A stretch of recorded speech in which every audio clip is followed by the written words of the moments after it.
Look, I've been in this business long enough to know that some of the best stories aren't about the champions. They're about guys like Marcus Davis, the Irish hand grenade. You probably don't remember him, but I do. I remember every conversation, every contract meeting, every time someone told me this guy was done. I remember the way he walked into my office that first time, carrying himself like he had nothing to prove, but everything to fight for. Marcus wasn't supposed to work. 32 years old when he stepped into that octagon for the first time as a UFC fighter. In a sport where most guys are washed up by 35, this man was just getting started. The numbers didn't make sense. His resume didn't scream superstar. Hell, half the people in my office couldn't understand why we were even looking at him. But sometimes you go with your gut, and my gut told me there was something different about this guy. The thing about the fight business is that everyone thinks they know who's going to make it. The young athletic freaks, the genetic specimens, the guys who've been training since they were 12. Marcus Davis broke that mold completely. He came from boxing, real boxing. Not some gym warrior stuff, but professional fights where you get your face rearranged for small money and big dreams. Fights in Boston where the crowd is half drunk and fully hostile, where you learn to throw punches while people are throwing beer bottles. I knew his boxing record: 17 wins, 15 losses, 1 draw. On paper, that doesn't look like much, but when you dig deeper, you see a guy who fought anyone, anywhere, anytime. A guy who understood that sometimes showing up is more important than showing out. When we signed him, I'll be honest, it wasn't because I thought he'd become a contender. It was because he represented something we needed more of: heart. You can't teach heart, you can't buy it, you can't fake it. Marcus had enough heart to power the entire welterweight division. The day we announced his signing, I remember getting a call from his old boxing trainer in Boston. "Dana," the guy said, "you're not just getting a fighter, you're getting someone who's been preparing for this moment his entire life." That stuck with me. Most guys come to the UFC thinking they've made it. Marcus came knowing he finally had his shot. What they also didn't tell me was how much he wanted this. Not just the fights, not just the money, but the chance to prove that dreams don't come with expiration dates. Marcus Davis had been fighting his whole life for this opportunity, and he wasn't about to waste it. You know what I love about stories like this? They remind you why this sport matters. Hit that notification bell if you want to hear more about the fighters who changed everything, not just with their wins, but with their heart. The first time I really paid attention to what this guy could do was when we matched him up with Shoney Carter at UFC 60. Shoney was a veteran who'd been around forever, king of the cage champion, elite XC veteran, a guy with this unorthodox style that made fighters uncomfortable. But Marcus went out there and did what Marcus always did. He pressed forward, threw leather, and made it ugly in the best possible way. The knockout came in the second round. Carter was against the fence when Marcus stepped in with a right hand that shut his lights off completely. What happened next changed everything I thought I knew about aging fighters. 3 straight knockouts. Pete Spratt went down at UFC 59. Left hook, second round. Then Carter at UFC 60. Jason Tan at UFC 61 was the exclamation point. Another right hand, another knockout. Suddenly, this 33-year-old journeyman was looking like something special. The media started paying attention, the fans started chanting his name, and I started getting questions I wasn't prepared to answer. "Dana, how far can this guy go? Is Marcus Davis a real contender? What's the plan for the Irish hand grenade?" The plan? I didn't have a plan. That was the whole point. Sometimes the best thing you can do as a promoter is get out of the way and let the story write itself. Marcus was writing his own story, one knockout at a time. But here's where things get complicated in this business. Success creates expectations, and expectations create pressure. The more Marcus won, the harder his fights became. Not just because we matched him up with tougher guys, but because everyone expected him to keep knocking people out. The casual fans didn't understand that what he was doing wasn't normal. They thought it was just another Tuesday. I remember the conversation we had backstage after his 3rd straight knockout. Marcus wasn't celebrating like you'd expect. He was already thinking about the next one, already worrying about whether he could keep it up. That's when I realized we weren't just dealing with a fighter who'd found his groove. We were dealing with a guy who understood exactly how rare his moment was. "Dana," he said to me, "I know this can't last forever. But here's where things get complicated in this business. Success creates expectations, and expectations create pressure. The more Marcus won, the harder his fights became. Not just because we matched him up with tougher guys, but because everyone expected him to keep knocking people out. The casual fans didn't understand that what he was doing wasn't normal. They thought it was just another Tuesday. I remember the conversation we had backstage after his 3rd straight knockout. Marcus wasn't celebrating like you'd expect. He was already thinking about the next one. Already worrying about whether he could keep it up. That's when I realized we weren't just dealing with a fighter who'd found his groove, we were dealing with a guy who understood exactly how rare his moment was. "Dana," he said to me, "I know this can't last forever." He was right, it couldn't. But that didn't make what came next any easier to watch. The thing about knockout streaks is they make everyone forget that fighting is still fighting. You still have to deal with guys who want to take your head off. You still have to manage distance, time your shots, avoid getting caught. Marcus made it look easy for a while, but easy and sustainable aren't the same thing. What the fans didn't see was the pressure building behind the scenes. Every phone call from his management team carried the weight of expectation.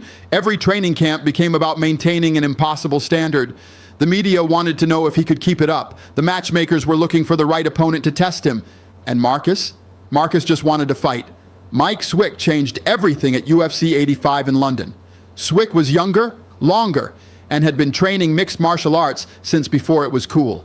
This wasn't a boxer trying to learn kicks. This was a complete mixed martial artist entering his prime, just as Marcus was supposed to be exiting his. Walking into that arena in London, I knew we were about to find out what Marcus Davis was really made of. The crowd was electric, split between the locals pulling for the young American prospect and the fight fans who'd fallen in love with the aging warrior's knockout streak. You could feel the tension before they even touched gloves. I knew this fight was different from the moment they touched gloves. Swick stayed outside, using his jab, making Marcus chase him. This wasn't how the previous fights had gone. Marcus was used to guys who would let him get close enough to land that right hand. By the third round, Marcus was starting to show his age. But here's what separated him from every other aging fighter: he never stopped trying to win. Even when his body was telling him no, his heart kept saying yes. The fourth round was when Swick hurt him.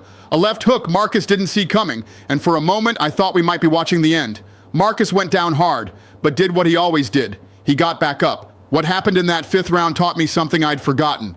Marcus took a beating and kept coming forward. He got dropped and got back up. He fought 5 hard rounds against the future of the division and never stopped swinging. He lost the decision, but gained something more valuable: respect.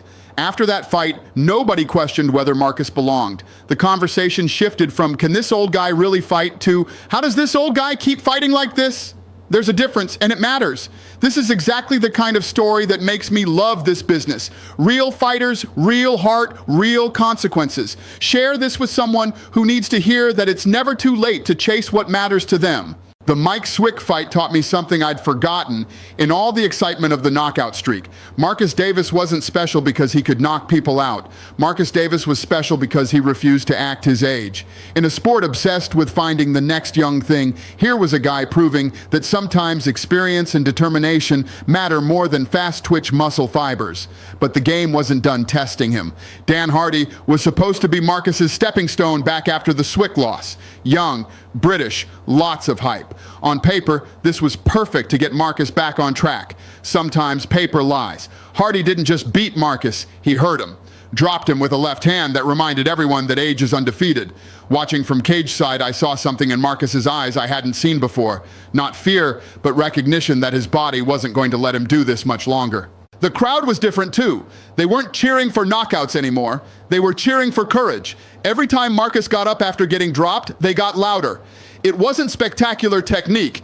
It was refusing to quit when quitting would be understandable. The business side of me knew Marcus wasn't going to be champion. The human side didn't care. Some guys earn their spot by being the best. Others earn it by showing what the best really means. After the Hardy fight, the questions started coming. Is it time for Marcus to retire? All fair questions I'd ask myself watching him take punishment.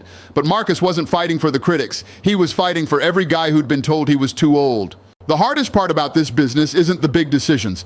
Cutting a star who's demanding too much money or deciding which title fight to make. The hardest part is sitting across from a guy like Marcus and having to explain that the numbers don't work anymore, that heart isn't enough, that sometimes love for the game has to take a backseat to reality. The Jonathan Goulet fight proved my point. Goulet caught him with a knee that ended the fight in the first round. Clean, brutal, final. Watching Marcus get helped out, I felt something rare in this business. Sadness. Not because he lost, but because I knew we were watching the end of something special. But Marcus had one more surprise left. The Jeremy Stephens fight was supposed to be his farewell. Everything suggested this would be short. Instead, Marcus gave us 15 minutes of everything that made him special. He didn't knock Stephens out, but reminded everyone why they'd fallen in love with him. Pure heart. He lost that fight too. 3 straight defeats. The math was simple. Marcus Davis's time was over. The conversation we had after that fight was different from any exit interview I'd ever conducted. Usually, when we cut older fighters, there's disappointment, anger, sometimes bitterness. Marcus was different. He understood what had happened, and more importantly, he understood what he'd accomplished. "Dana," he told me, "I got to live my dream longer than I ever thought possible." That's when it hit me. Marcus Davis had won. Not fights. Those are just numbers on a record. He'd won something more important. He'd proven that dreams don't have expiration dates. He'd shown that heart can take you places talent can't reach. He'd demonstrated that sometimes the greatest victories come in defeat. Looking back now, years later, I realize Marcus Davis taught me something about this business I hadn't learned from all the champions and superstars. He taught me that success isn't always about being the best. Sometimes it's about being yourself, completely and unapologetically, for as long as the game will let you. The Irish hand grenade never won a title, never headlined a pay-per-view, never made millions of dollars, but he did something more valuable than any of that. He reminded us why we fell in love with fighting in the first place, not because of the technique or the strategy or the business angles, because sometimes when everything is on the line, regular people do extraordinary things. That's Marcus Davis's legacy, not the knockouts, not the losses, not the numbers in the record books, the reminder that this sport belongs to everyone who's willing to step into that cage and find out what they're really made of. Age is just a number when your heart refuses to quit. And his heart never quit. Right up until the end, the Irish hand grenade kept throwing punches like he had something to prove. Maybe he did, maybe we all do.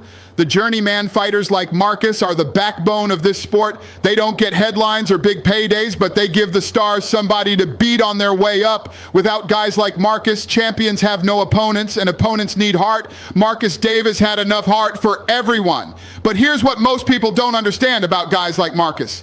They're not just padding for records. They're proof that this sport belongs to everyone brave enough to step through those ropes and find out what they're made of. The business side is something people don't want to hear. Marcus wasn't selling pay-per-views or moving television ratings, but he was showing fans why they fell in love with fighting in the first place. These days, when young fighters worry about their age or late start, I tell them about Marcus Davis. I tell them about knockout streaks and gutsy losses and the difference between being great and being remembered. I tell them about a guy who proved that your story doesn't end just because someone says it should. The conversation in my office after his last fight stuck with me. Most cut fighters want to argue, negotiate, convince you one more fight is all they need. Marcus looked me in the eye and said, "Dana, I got to live my dream longer than I thought possible." That's when it hit me. Marcus had won. Not fights, those are numbers. He'd proven dreams don't have expiration dates. He'd shown heart can take you places talent can't reach. What Marcus understood, what a lot of fighters never figure out, is that success in this game isn't just about championships and highlight reels. It's about proving something to yourself, and in doing that, proving something to everyone watching. Every time he stepped in that cage, Marcus was fighting for every person who'd ever been written off because of their age. The thing about stories like Marcus's is they don't end when the fighting stops. They live on every time someone decides it's not too late to chase their dream.